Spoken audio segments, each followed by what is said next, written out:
Yo, what is up, guys? Joker bringing you another video for the 3.24 Necropolis League, going over my first Atlas strategy of the league. I am a little late. I know we are at the start of week 3, but I figured it's better than never releasing it, right? And this is going to be my first low investment mapping strategy. So what are we doing?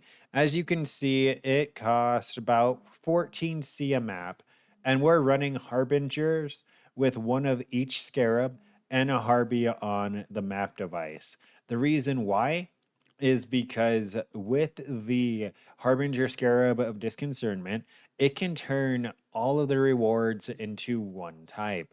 This causes you to get insane amounts of exalts, annuls, and ancient orbs, right?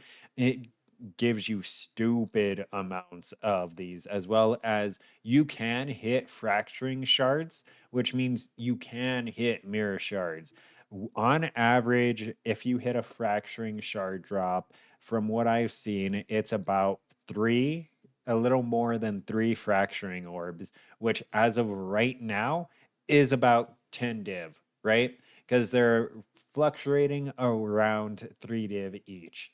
So it's about 9 to 10 div because you get a little bit more than three fracturing orbs. If you hit anything else, you pretty much still make a lot of currency, because with ancient orbs being 5C each and annuls being 3C each, when you hit these, you usually hit like 4 or 5 ancient orbs and you usually hit like 11 annuls. That's why they're so cheap.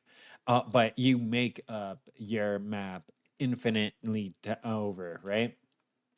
So let's look at the atlas and let's explain what you can remove, right? Let's just start off with that. For this strategy, you can remove all of the scarab nodes that I have, all of the explicit map modifiers that I have, all of the league mechanic modifiers that I have, and just run Harby and have similar results. You're going to have a lot less bubblegum currency and a lot less scarabs by like a lot, and you're going to have a lot less corpses.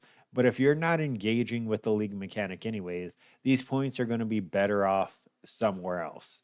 And if you're not strong enough to take advantage of the explicits being enhanced on a map, this can go really ham.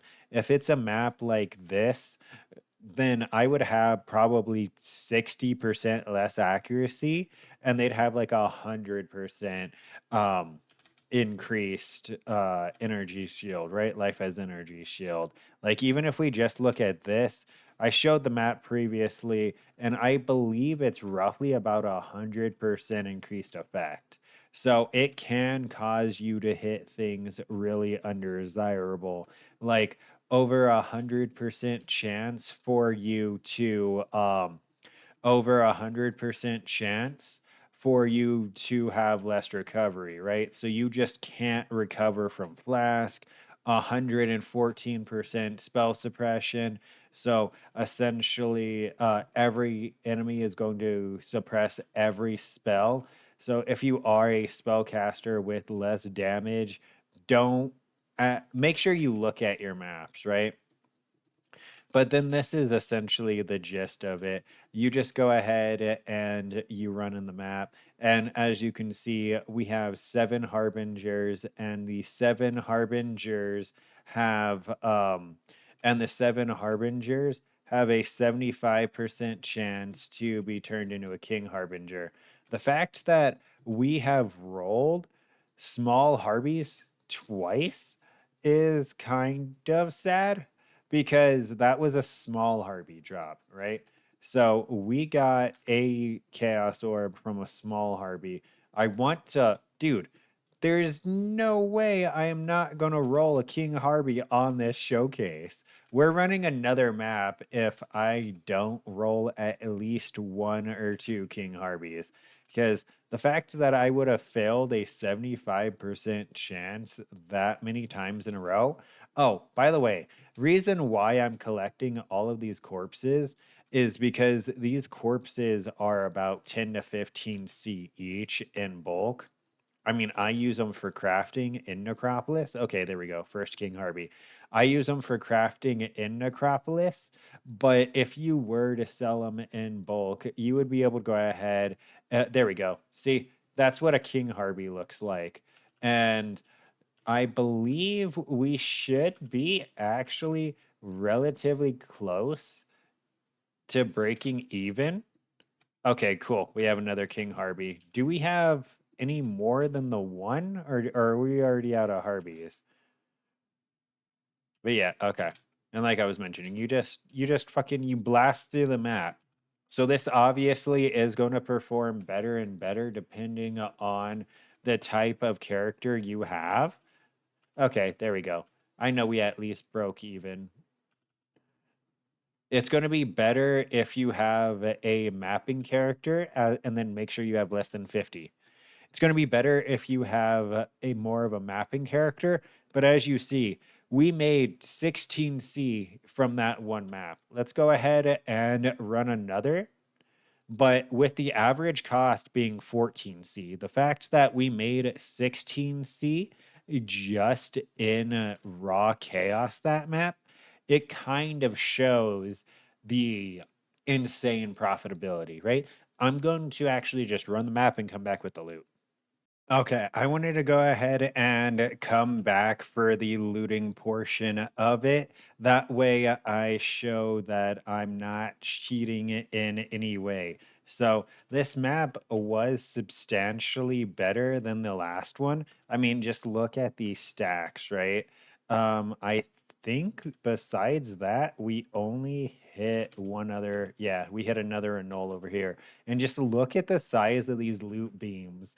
Like it's kind of insane. I want to say we have 20 some divines. Divines, yeah, that'd be nice. 20 annuls, right? We got 16 out of that one map. So at the current price, it is what 3C each in massive bulk, which we're going to have. You can sell them for 4C each. On top of that, we got 3 exalts.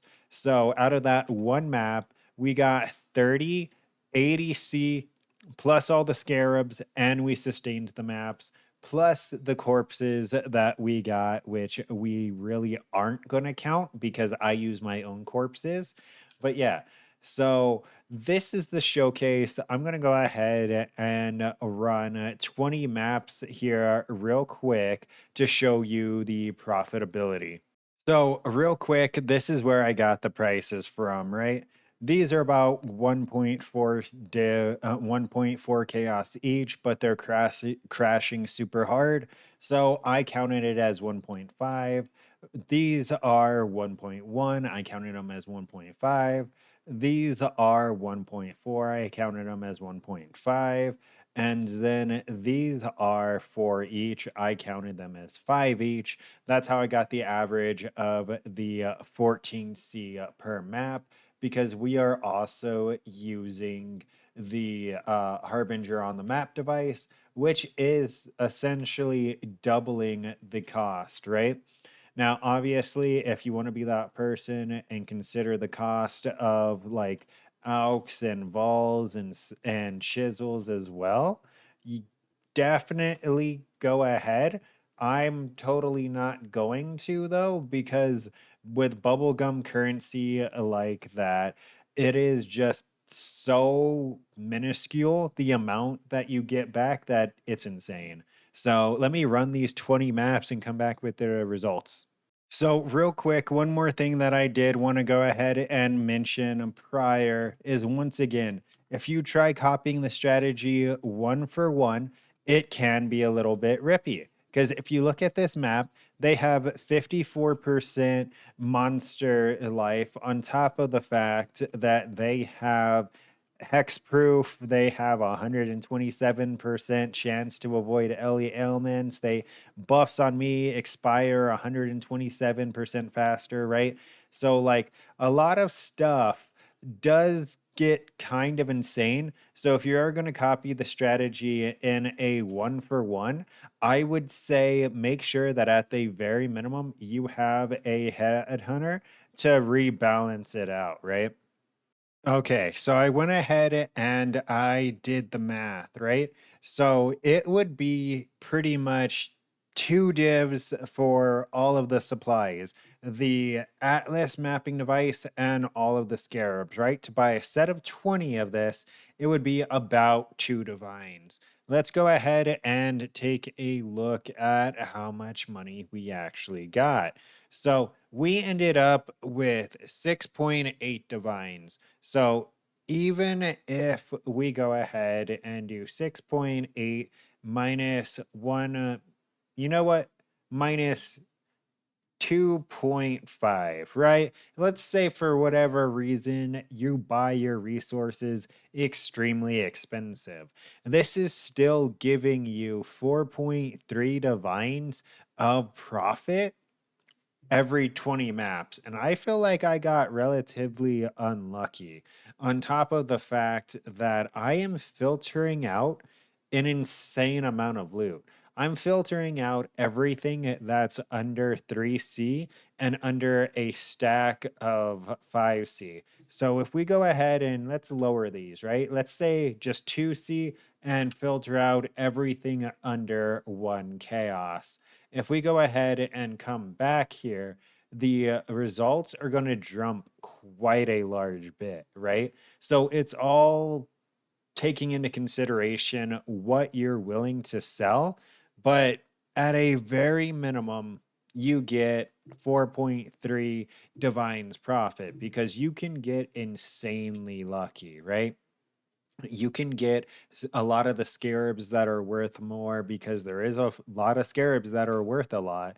You can get the all flames that are worth a lot. You can get the corpses that are worth a lot. If you're selling maps that you over sustain, you'd be able to go ahead and sell maps. If you wanted to go ahead and change up strategies after, you totally could. And if we ran 5 more maps, then we would get a screaming then we would get a screaming invitation, right? So these are 75C each on their own. It'd be adding another 75C plus a whole shit ton more loot if we ran 5 more maps. But that's pretty much it. That's the strategy. I'll have it linked down in the description, as well as I will yeah, I'll have it linked down in the description. And I guess the POB for the character will also be in the description. Um, and previous note, like I was mentioning when I brought up corpses, I don't even know if I brought up corpses actually anymore, but TLDR, I brought up corpses at a point, may have been in a deleted clip that's not actually in this video, but I wanted to go ahead and state that if you feel like corpses will not sell, you have not experienced the league mechanic like at all. The amount of corpses that you need for the league mechanic is insane. On average, it cost me about 10 to 20 divines every attempted craft that I do. Not even successful craft, just every attempted craft that I do. So I can tell you, as a person who has a shit ton of quad tabs full of corpses, and I still have to buy more because I'll be missing certain things all the time. That yeah, corpses do sell because I'm constantly buying corpses every time I craft. Yeah, that's pretty much it. I hope you find success with this strategy. Yeah, and don't forget to like, comment, and subscribe. Until next time, take care.